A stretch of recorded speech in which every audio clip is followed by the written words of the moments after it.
Hello, everyone, and welcome back to Let's Eat, and welcome to the month of March. I'll be completely honest with you. I think March is one of my least favorite months.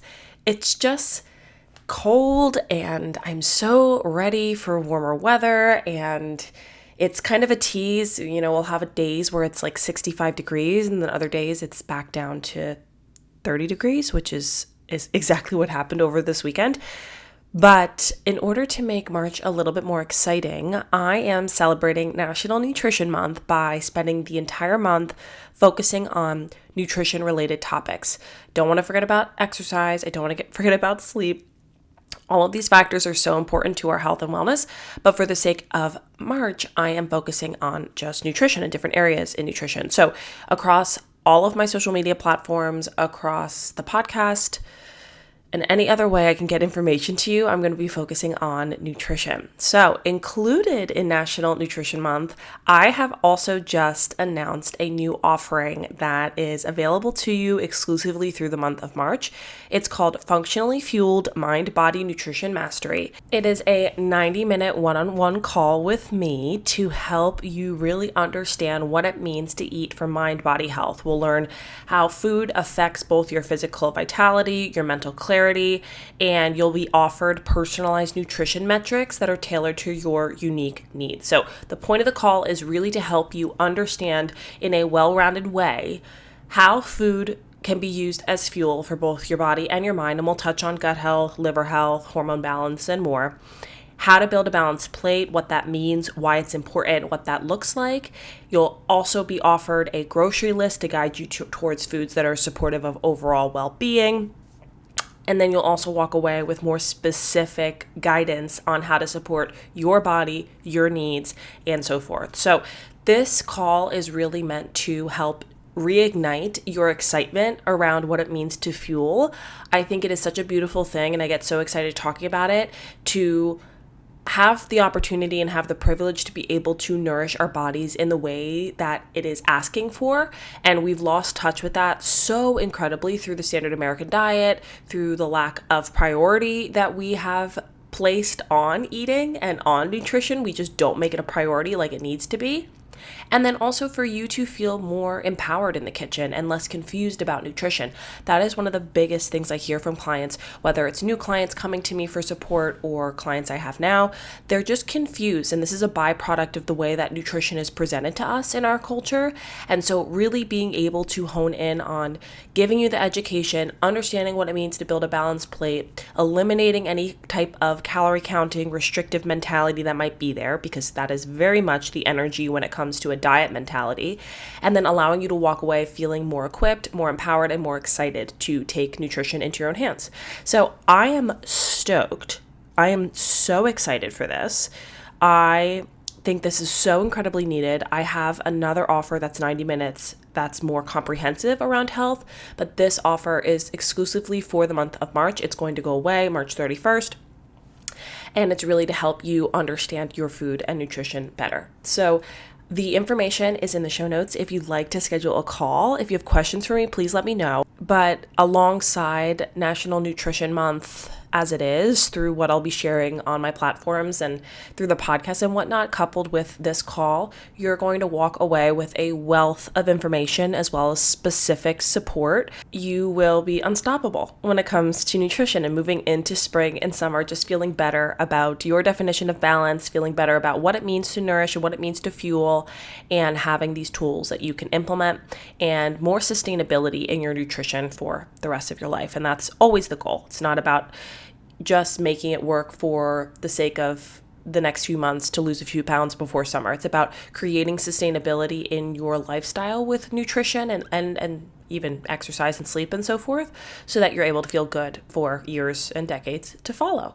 So like I said, if you have any questions, let me know, but the details are in the show notes, and I'm so excited to support you in your nutrition as we move through National Nutrition Month. Welcome to Let's Eat. I'm your host, Emily, Certified holistic health coach, functional nutrition expert, and self-proclaimed wellness enthusiast, here to meet you at the intersection of physical and mental health, the space within which we become well. This podcast is meant to explore all areas of mind and body wellness, designed to offer you the integrative knowledge, behavioral strategies, and mindset shifts necessary to uplevel your health and feel better today. We'll explore nutrition, sleep, movement, self-care and stress management, habits and routines, self-development, gut health, mental health, and more. I'm so happy that you're here. Welcome to the table. Let's eat. So today we're going to be focusing on some general nutritional pillars that you can reflect on and potentially incorporate to better support your health. There are lots of different avenues to nutrition that we could take. We could focus on nutrition for gut health. We could focus on nutrition for liver health. We could focus on so many different concepts within nutrition. But as we step into National Nutrition Month, I really want to give you guidance on how I look at my plate for, say, the course of a day or the course of a week. The most important message I want to be sure that I emphasize is there's no one size fits all to nutrition. After all, there's no one size fits all to health. So this is an important consideration to be made because I'm going to speak very generally about this, but I want to be sure that that point is emphasized as well, that I don't believe that necessarily every single person benefits from the same amount of protein, say, or it works for everyone to have this amount of fiber versus a different amount, whatever the case is, right? Just as some examples. But these are just some guidelines that I focus on over the course of my week to be sure I am building out meals that are nutritiously, abundantly nutritious. That was the phrase I was looking for, and are wholesome, and it gives me a little bit of structure. I don't care to place a lot of rules on what I'm eating. I think that is a big downfall of our nutritional culture, is this guideline-ridden belief system that there should be a lot of rules. And I think in some cases, humans like that. And I don't even want to say humans, I want to say Americans. Americans like that because I think it gives them very clear guidelines and boundaries on what I'm allowed to eat and what can I not eat, or I need to stay away from these foods, or it feels better having those rules so that they can stick to something. But I think that can also be very rigid, and I don't think that they like free-flowing flexibility because that feels too unrestricted, where they might not have the self-control to have just one cookie and call it a day, or I don't know. This is a topic for another time, but still an important topic nonetheless, because I think it's interesting how this really boils down to more like psychology. And I've shared before, I have a bachelor's in psychology, so it's interesting to look at it through that frame of mind, but topic for another time, and we'll focus on that maybe at a later episode. But for today, like I said, just some guidelines that I like to utilize to support mind body health, and these obviously always overlap with gut health, liver health, hormone health. I mean, what you'll come to find if you dive deeper into your own health or into any functional, holistic approach to health is everything really is overlapping, and what you're doing in the gut is going to help your liver, it's going to help your thyroid, it's going to help your hormones, it's going to help all of that. So let's dive in to 8 general nutritional targets for you to focus on over the course of your week. So what's been very trendy in the past few months on social media is this talk around protein. And if you're a client of mine, you know that I don't stop talking about protein, and it's not because it's some sort of superstar alongside fat and carbohydrates and that is the superior macronutrient. It's really simply for the fact that we are so protein deficient, especially women. And so it's about driving the point home that we're just not getting enough of it. And it's important. I mean, protein is broken down into amino acids, and amino acids are the building blocks of life, the building blocks of the body. So of course we need it. We need plenty of it. And I think we think we're getting enough of it, and we're not. So that doesn't make any sense. That is how I'm going to start and introduce protein into this episode, is you think you're getting enough of it, but you're not. unless you are aware of this and you're proactive about getting enough protein and so forth, you likely are not, especially if you identify as a female. So I want to be sure that I start here, and protein is going to help in a number of ways. It is essential for a healthy blood sugar, which we know our metabolic health underlies all areas of health. It is essential for our gut health. It's essential for muscle mass, which you know how I feel about muscle mass. It is essential for hormone health. I mean, across the board, protein is just a non-negotiable. And I just don't think we are educated enough on it. I think we associate protein with muscle building, and then we put that into a box and say that's for men, and that's for men who lift weights. And that's just simply not the case. So when I make nutritional suggestions for clients, there is an individualized consideration to be made based on activity level and age, especially as we get older. Our body has a harder time processing and utilizing protein. So I have a lot of women who I am constantly on their case about protein because it's so important for muscle mass and bone density and all of that. So depending on where you are in life, it's going to vary alongside other factors. But a metric that I can offer you is shooting for at least 30 grams of protein per meal. So, like I said, it's going to vary based on your weight. It's going to vary based on your activity level, based on your gender. I mean, it's going to vary, but that is a good place to start because I think you'll come to realize very quickly that you are not, in fact, hitting that metric, that mark. And so it gives you something to work on in the interim. And then obviously you can seek out additional guidance or, more specific individualized support in that arena if you need it and you were interested in it. But I would start by looking at your plate and trying to see, okay, am I hitting it? Am I hitting 30 grams at least with my breakfast, lunch, and dinner, and then start to make arrangements and adjustments accordingly. I think you'll definitely notice a difference in how you feel once you start to hit that mark, especially if you're severely under your protein goal or this protein metric specifically, and you will start to familiarize yourself with food in a different way. That is so important. I probably should have said this at the beginning of the episode. When I am sharing these metrics, I keep using metrics, but I don't know if that's the right word for this. I kind of don't want to use that word. So let me think. Targets. Let me say targets. Let's do targets. That's a better one. When you are focusing on these targets for your nutrition, you start to look at food in a different way. And that is what I try and work with clients on. I don't want them looking at food as calories. I don't want them looking at food as good or bad. I want them looking at it as, okay, what is this food bringing to the body? And if you start by looking at, well, what are my protein sources here? Which of these foods are protein rich?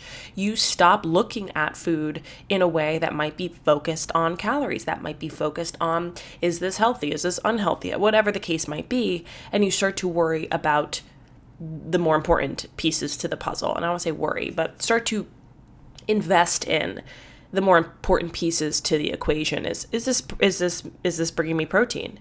And if it's not, that's okay, because it could be bringing you other things. It could be bringing micronutrition. It could be bringing you fat. It could be bringing you whatever the case is. But it starts to bring a different lens and a different perspective onto your plate.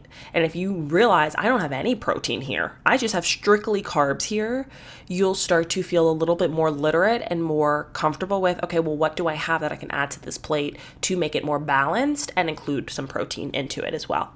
So 30 grams of protein at least with every meal. Snacks are a great way to sneak in some more protein. I typically recommend, because 30, 60, 90, you're not really hitting what is mostly ideal for every person is beyond that 90 mark, but that's a good place to start. And then snacks can obviously be intermixed, and I love to use those as an opportunity to get in more protein if possible, but I would start with the meals first. So that is your first target to consider. Next, 30 different types of plants per week. Now, this one's tough, but alongside the protein deficiency, we are also fiber deficient. And this is very unfortunate because we see so much increase in GI distress, GI inflammation, gastrointestinal related diseases, including cancer. And I think a big part of this is because the average American is getting between 5 to 15 grams of fiber a day, and we should be sitting closer to 30, 40, 50 grams of fiber a day. So my suggestion for you is to start examining how much fiber you're eating. And when I say fiber, I'm referring to plant-based options, plant-based foods, and start to pinpoint how many different types of fiber you're eating. The reason being is research came out, I don't know when it came out, I think it was in the last year or two, that said the ideal optimal amount of different plant-based foods we should be eating per week is 30 for optimal gut diversity. When it comes to our gut bacteria, we want diversity and we want an abundance. So we want an abundance of different types of bacteria strains. And what we know is different fibers from plant-based foods is going to fuel different bacteria.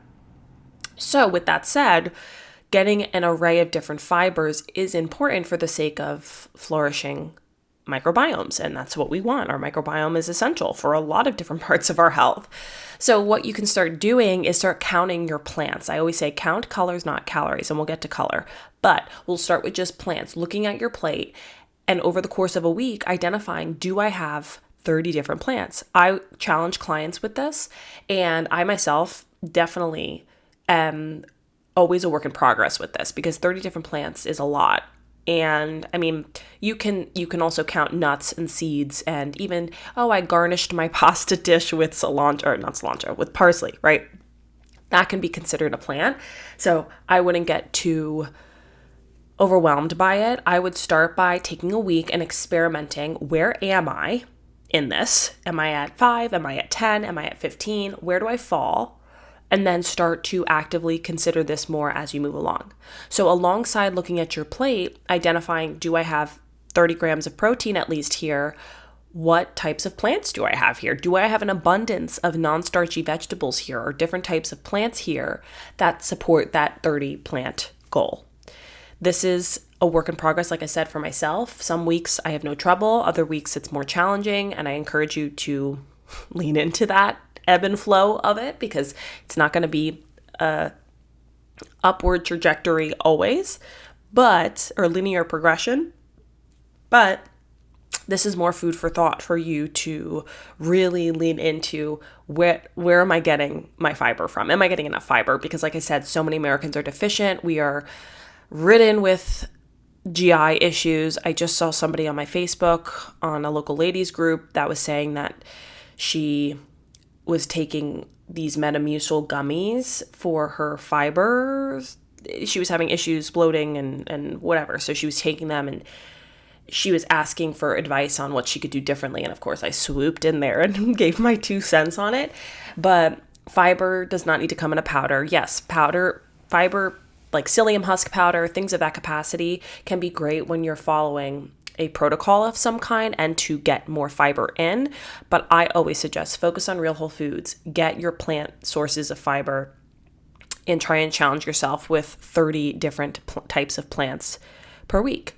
And this encourages you and forces you to be creative and step outside of your comfort zone. I always say step outside of your produce comfort zone and find new produce and, try something new and try seasonal produce or go buy local. Or I can't wait. The summer's on its way and this is going to be farmers market season and I'm so excited for it. So something to think about. Now, the next target is going to be recommending fiber with every single meal. So this ties into the 30 different plants per week. So now focusing on, am I getting a source of fiber with every meal? So looking at your plate, I have 30 grams of protein here, check.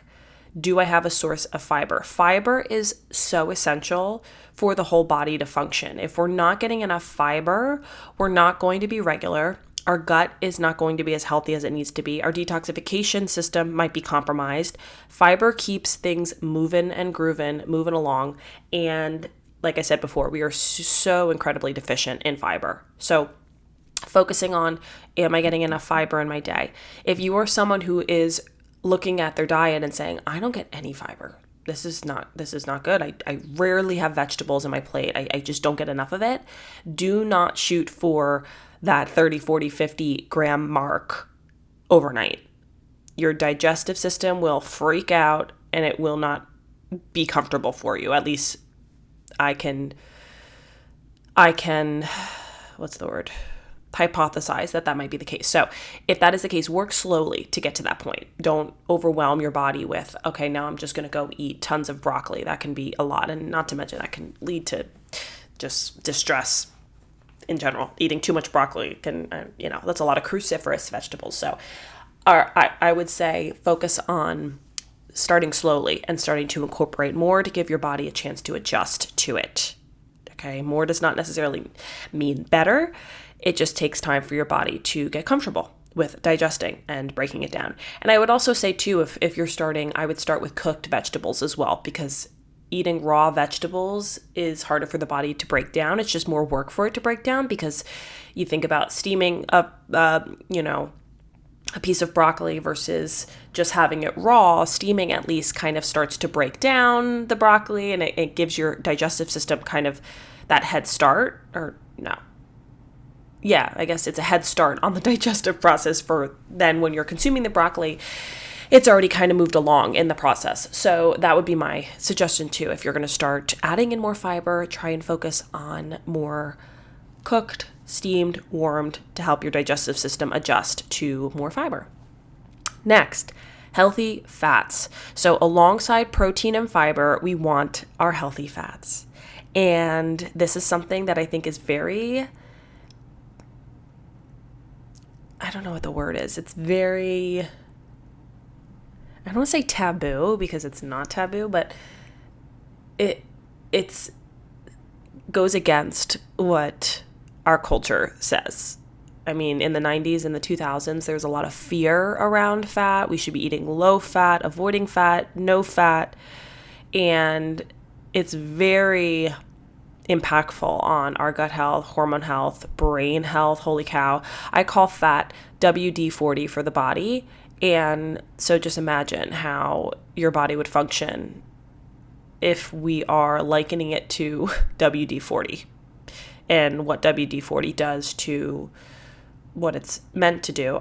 I couldn't even give you an example of what a WD-40, what we can use. Like I'm thinking about what I used to use it on my bike as a kid. That's like the only time I ever would use WD-40.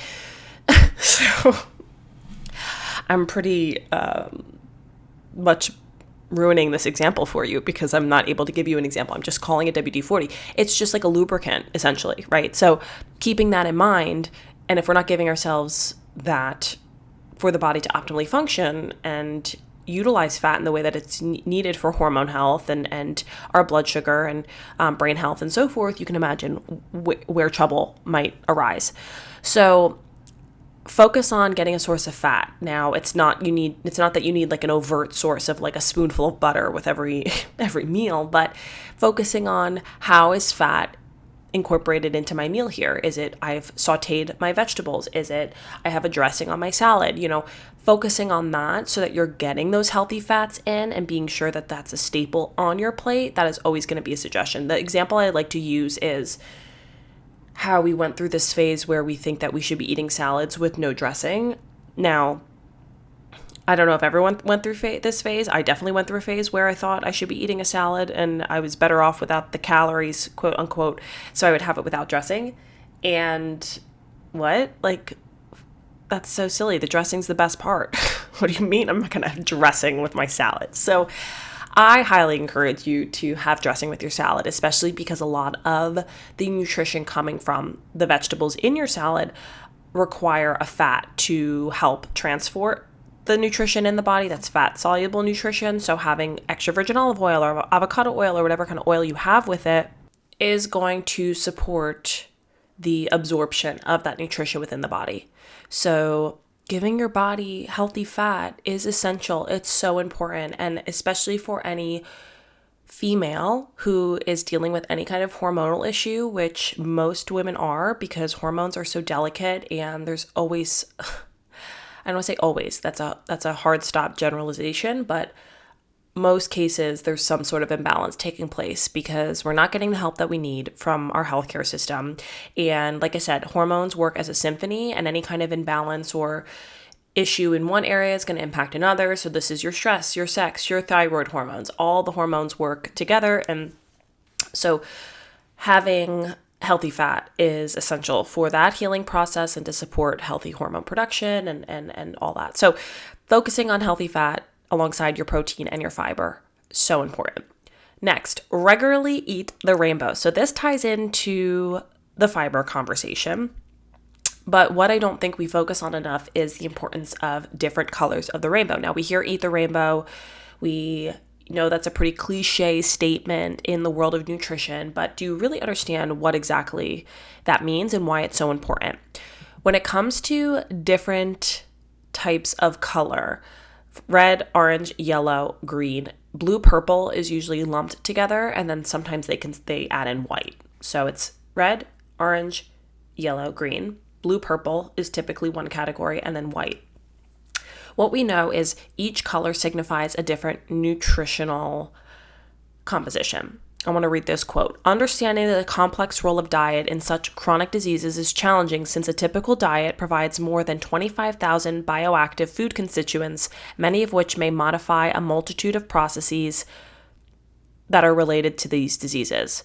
So 25,000 different phytochemicals that support our health, and phytochemicals being chemicals from plants. That's incredible to know that what we're eating and different colors signify a different combination, a different variation of phytonutrition that is essential for the body to function. This is antioxidants, vitamins, nutrients, minerals, all of the things. And different colors signify different benefits. So I encourage you to eat the rainbow. Find ways to incorporate different color into your cart, onto your plate. Use that as kind of a guide when you are grocery shopping to focus on getting a variety of different color. I typically have an easier time doing green, which I think probably is the easiest for most people to incorporate. And I don't want to single out any one color, but green is definitely up there in the most abundant of nutritional value when it comes to color. But also incorporating red, orange, yellow, blue, purple, and so forth is going to allow you to overwhelmingly flood the body with lots of different nutritional value and density and so forth. So eating the rainbow, super, super important. This is going to support the body in such a comprehensive way. And I encourage you to consider this when building your plate over the course of the day, over the course of the week, to ensure you're getting all of these colors so that you can give your body an optimal opportunity to become nourished. That is ultimately the goal. Next, probiotic and fermented foods. Now, this one's tough. This is not always everyone's favorite cup. I almost said everyone's favorite cup of tea, but I don't think that's am I? I don't think I'm okay today. My English, the English language has just kind of escaped me this episode. So bear with me here, and I'm not even going to edit it out because this is humanness, okay? This is how it goes.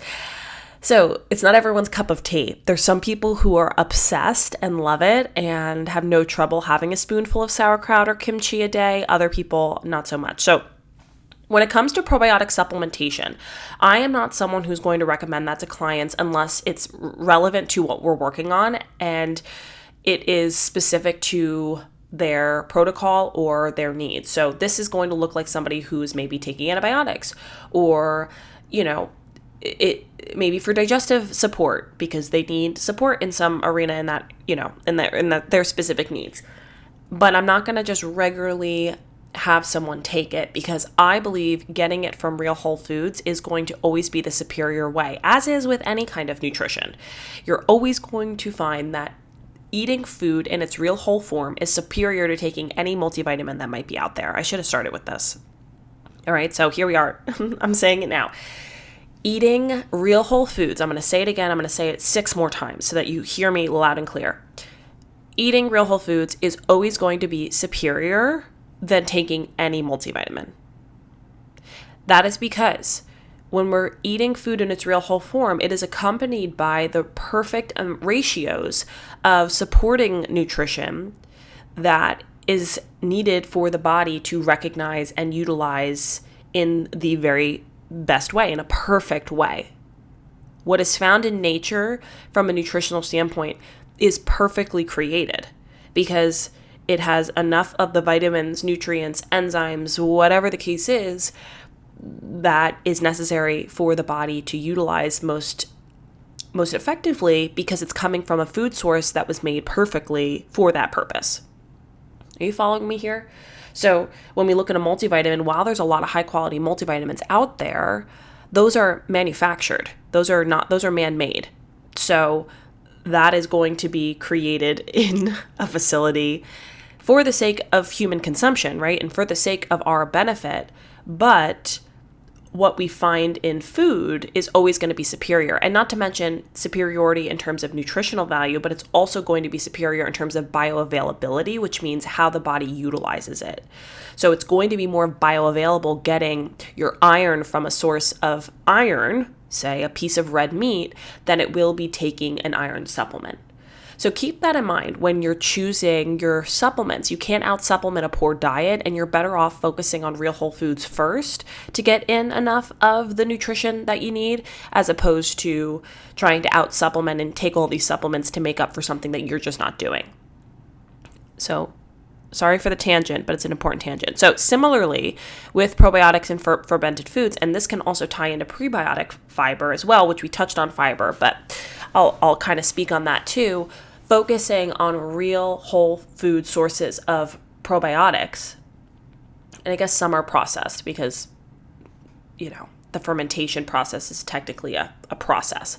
So I won't say it's always real and whole per se, but focusing on getting it through food sources is always going to be superior. What you're going to find in a spoonful of sauerkraut will always be better and more probiotic dense than what you're getting from a capsule. And not to mention, probiotics are not all created equal. You have to be really aware of what it is that you need, how it's stored, what you're looking at on a label. It's very important that you are cognizant of this. I'm actually going to have Sarah Keel back on the podcast. She was on last spring. She is a supplement expert. She is so valuable. She has so much knowledge. And so I'm really excited. She's coming back on in a couple weeks, and maybe we'll talk about probiotics because last year we talked more generally about supplementation, but I want to really dive into that because I think it's important for us to understand. I mean, the supplement industry is like the food industry, okay? Everything is deceiving. Nothing is to be trusted, okay? If I'm being completely honest, like you have to be really intentional about what you're buying and know what you're looking at, and we're just not given this information, this education. So I would encourage you that before you start any supplement, before you, not even just supplements in general, but when I'm talking about probiotics, multivitamins, I would encourage you to focus on your diet first. That will always be my suggestion. Now, I will also add this caveat in and say our nutritional needs are not always being met by our diet because of the way that food is made. And even real whole foods are less nutritious than what they were 50 years ago, 100 years ago, and so forth. So supplementation can be necessary, and it's oftentimes something I am encouraging with clients and working on with my own health and so forth. But for the sake of this conversation, I want you to focus on what am I getting into my diet that is gut supporting, i.e. fermented foods, and how can I make that a regular part of my routine, whatever that might look like for you. Then alongside that is prebiotic fiber. So prebiotic fiber is the food for the good bacteria. So look at sugar as the food for the bad bacteria, and prebiotic fiber is the food for the good bacteria. We want a healthy balance of good and bad bacteria. They have a symbiotic relationship within the gut, but most cases people have dysbiosis, which is an imbalance of good and bad bacteria because there's more bad than there is good. So focusing on prebiotic fiber helps to bolster that good bacteria, and that's going to come from, you guessed it, the 30 different plants per week. So focusing on fermented foods is great, but you also want to couple that with that prebiotic fiber, and that comes from a lot of foods that we commonly consume: garlic, onion, leeks, apples, asparagus, artichoke, a lot of different types of fiber are coming from different types of plants. So that's why it's encouraged to focus on 30 different plants. See how all this is interrelated and how it all adds up? I also want to mention carbohydrates, because while I talked about fiber, which is a subgroup of carbohydrates, it is not digested by the body in the same way as other types of carbs are. So say something like a croissant, or, something that's a little bit more carb heavy.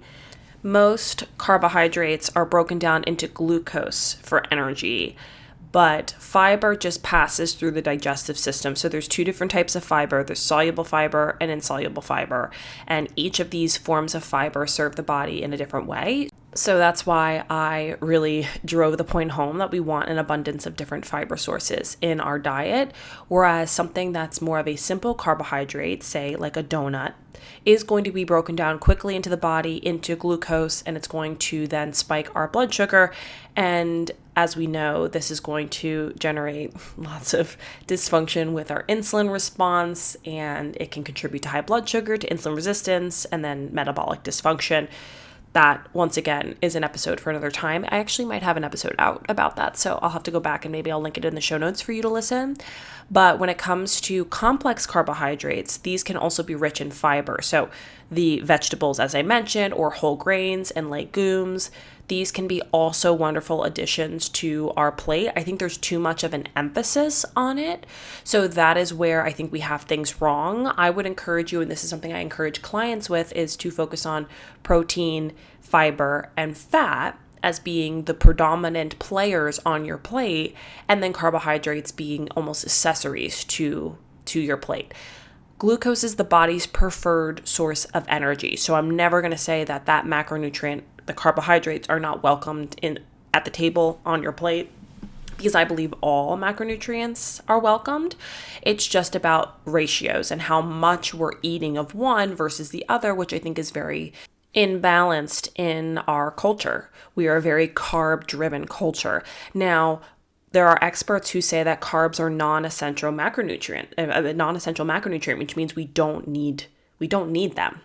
We don't need them to survive. Our body can make energy in other ways, but I think it's unrealistic of us to live sustainably without eating them. I don't recommend that unless you are intentionally doing something like the ketogenic diet, which is going to eliminate those carbohydrates. So my moral of the story here, my message to you, I don't want to not talk about carbohydrates. I don't not believe in them. I think that they are wonderful. And obviously, like I said, fiber is a subset of a carbohydrate. So it's an umbrella. But I think focusing on reducing refined carbohydrates is going to be the suggestion that I make, because we eat far too many refined carbohydrates. Focus on complex carbohydrates. Allow them to be in balance with your protein and your fat sources. When you're eating your carbohydrates, eat your protein and your fat first. That's going to help support your blood sugar and your fiber as well. And make the protein, fiber, and fat on your plate the predominant players in your diet. Focus on those and lean into those instead of leaning into all the carb, which is very much what we see in our diet. So that is my guidance for you when it comes to macronutrition, focusing on getting enough fiber, getting enough fat, getting enough protein, and then carbohydrates being complementary to that. There's some experts that say you don't need to have a source of carb. There's some say that, that it's all very varied based on belief systems. Like I said, I am open to all macronutrients at the table, but I think what is most challenging for us as Americans is not putting so much emphasis on the carb source, and it's getting enough of the other things too. We have no trouble getting enough carbohydrates. So that is not even something that I feel like I need to give guidance on, because we are very good at eating carbs, but we're not getting enough of the other things, and it's out of balance as a result of that. So that is always going to be my guidance for you as it relates to how to most optimally nourish, is finding balance on your plate. And then lastly, focusing on proper hydration. This is essential for nutrient absorption, for digestion, for our cells' ability to function.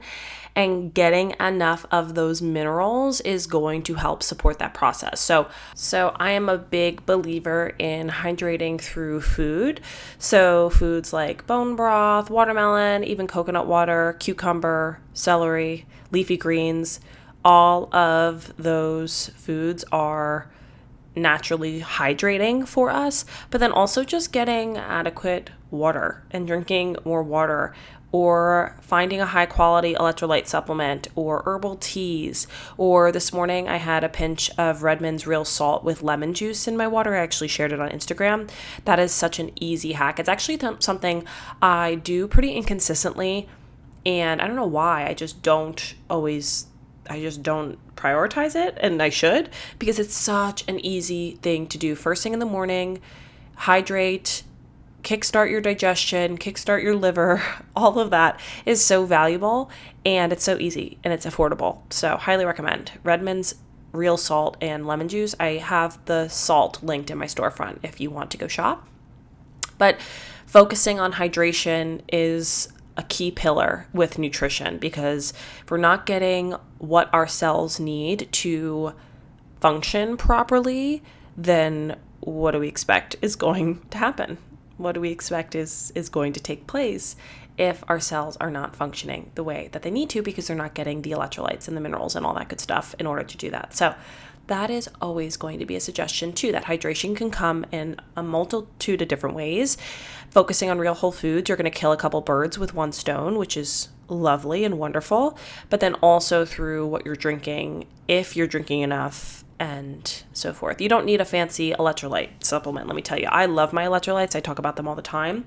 But simplifying it through what I just mentioned, doing a pinch of Celtic salt or real salt, whatever you have, and doing some lemon in your water, can't beat that. And it's very, very cost effective. So these are my general nutritional targets for you. Notice I did not use the word calorie. I maybe said calories twice in this episode. So it has nothing to do with calories. It has nothing to do with good food, bad food, healthy food, unhealthy food. It's just simply looking at your food in a different way. It is looking at your food in a way that makes sense, and in a way that you are educated on what it's bringing to your body.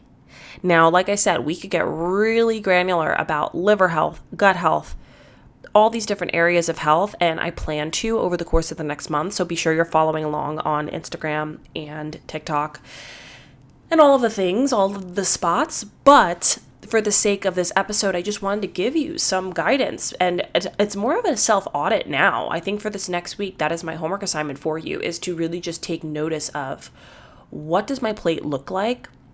And am I close to or meeting these suggestions, these targets? And if not, how can I make that happen? And like I said at the beginning, there's no one size fits all, but this at least gives you some direction when it comes to whole body health and being able to nourish properly for the sake of whole body, mind, body health, and how each of these suggestions play a role in optimal nourishment, how each of these suggestions play a role in fueling.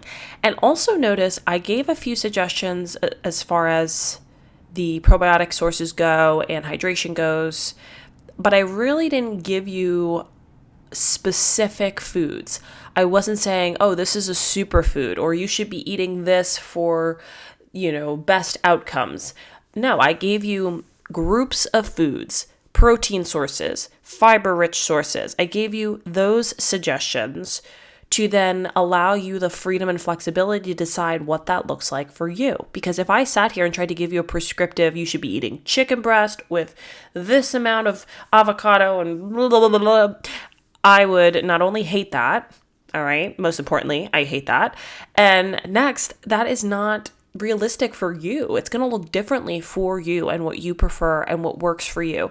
And so it's just about taking that extra step to educating yourself on what are protein sources, what are fiber-rich sources, what does that even mean, and how can I then build a plate in accordance with that. So like I said, over the course of the month, I'll be sharing more on that, especially on Instagram. That's my primary platform that I share on, and I'll be able to give you more suggestions. I got some feedback yesterday from a follower of mine who I saw when I was working at the bar, and she was telling me a little bit about areas that she would value as far as what I share, and that is so valuable to me.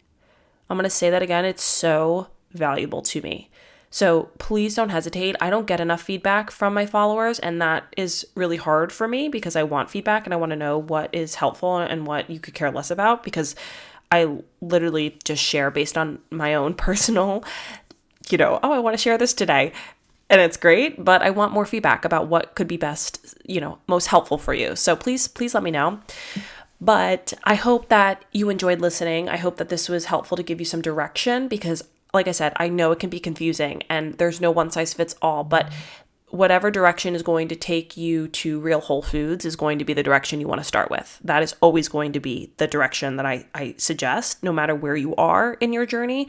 And then you define that for yourself as far as where you're starting and maybe what support you need or what you need to be focusing on based on your specific diet as to in terms of where it is right now. And then last thing I'm going to say, I'm going to stop talking, I'm going to stop going in circles about this, is my offer, Functionally Fueled, is still active and available for you to take advantage of. If you liked this episode, or if you felt like, whoa, this episode really opened my eyes to what I'm not doing or what I do need guidance in, this is the opportunity to take advantage of.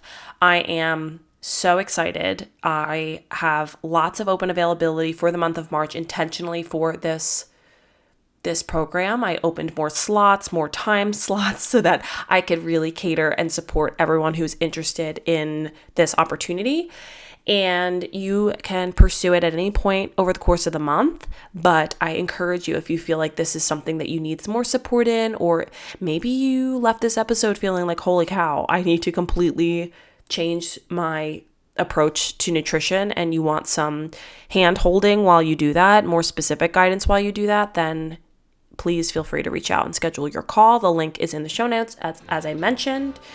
But thank you so much for tuning in to today's episode of Let's Eat. I love sharing. I love chatting about nutrition and health. And I'm hopeful that you are able to take away some value here and hopefully improve your mind, body health as a result of it. So thank you for joining me at the table. And until next time, be well.